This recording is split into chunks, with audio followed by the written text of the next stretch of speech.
when we're working potentially with customers who are looking to purchase product, solutions and software, one of the things that they need to really take on board is considering what the end result is going to be. So what is it they're looking to achieve, as opposed to just what are the elements that make up that sale.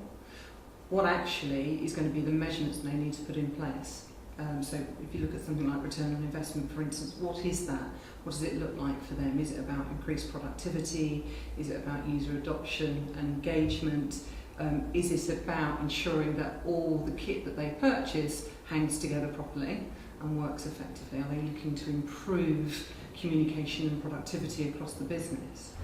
And these things will all should start to influence the pre-sales element. So when they're looking to consider what they wish to buy, the solution they're looking for, knowing it's a bit like Stephen Covey's 7 Habits of Highly Effective Individuals. Habit number 1, start with the end in mind. Knowing what the end result is going to be is actually the first starting block of making your transaction.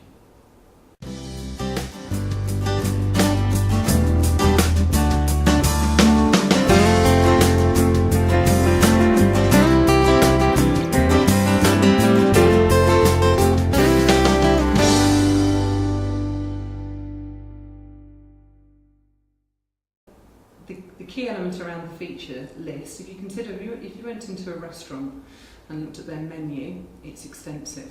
It doesn't mean you're going to like it all, or you want to eat it all, or you actually enjoy any of the flavours that sit around all the different dishes. So you'll pick a dish which actually suits your palate, your taste, and your preferences. It's a similar sort of thing. So many products now are very feature rich. That's great, but if those features don't match the needs of the individuals or the company as a whole or the organisation, whatever it might be, there's no point having them. So the sale has to be, the choosing of the product needs to be based on how it is used and how it's going to be used and how it's going to add value, as opposed to what the feature set might be.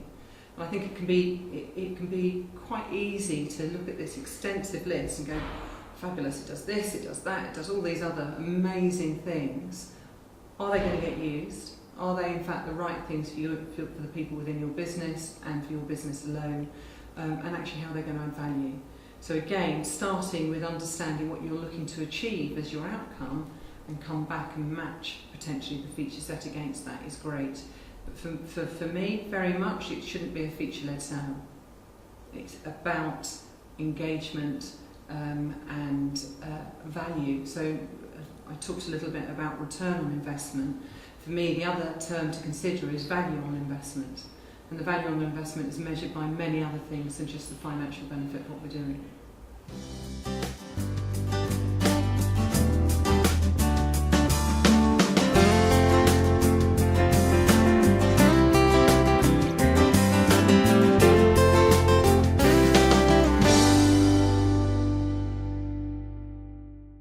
Performance criteria, let's put it into some sort of context. So I've recently been working alongside a company who have just installed new video conferencing kits across a number of locations, and it's a real collaborative environment. It's quite stunning actually.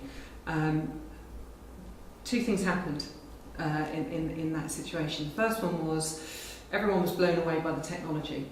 They were buying a brand that was recognised because of the brand.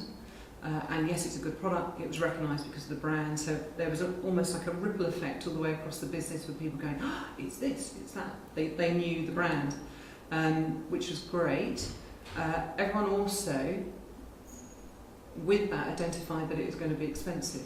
So now two things are happening. There's a brand awareness, fabulous, and there's the potential conversation taking place about how much money is being spent by the company to have this kit. It must be expensive. And the interesting part of what actually happened was these amazing rooms were created, fabulous collaborative technology, and all the teams were coming in to see what had happened. Now, the second thing that happened at that stage is it could have fallen over, because people walk into the room, they're blown away by what it looks like, they're blown away by the brand, as I said already, they have an understanding that it must be expensive, and then they say, and how do we use it? And how's this going to add value? Because actually no one's engaged me in this whole process, and I'm the person who every day is going to be tasked with using this equipment in order to improve my working environment. So understanding the elements of the person and the individual and collectively their roles and how this technology and solution is going to help is paramount. Because then what we can do is create a framework within that that says, yes, let's look at measuring productivity. Let's look at measuring interdepartment communication. Let's look at measuring morale as well, because they're all going to be influenced by this sort of investment of time. One of the other things that is really important to consider when you're looking at what those measurements need to be is the generational diversity that you have within your company. So yes, we might want to look at how individuals improve communication into departments. Within that though, we're going to have a number of people who communicate in very different ways. So we need to be able to consider how we measure that at different levels. So you've got the guy who's been in the business for many, many years, who is very knowledgeable. Then you've got the new recruit who's just coming out of uni or something, who's really technically aware, but may not have some of the commercial skills. And all of those things need to tie into how we create a framework to measure the effectiveness. That's really key.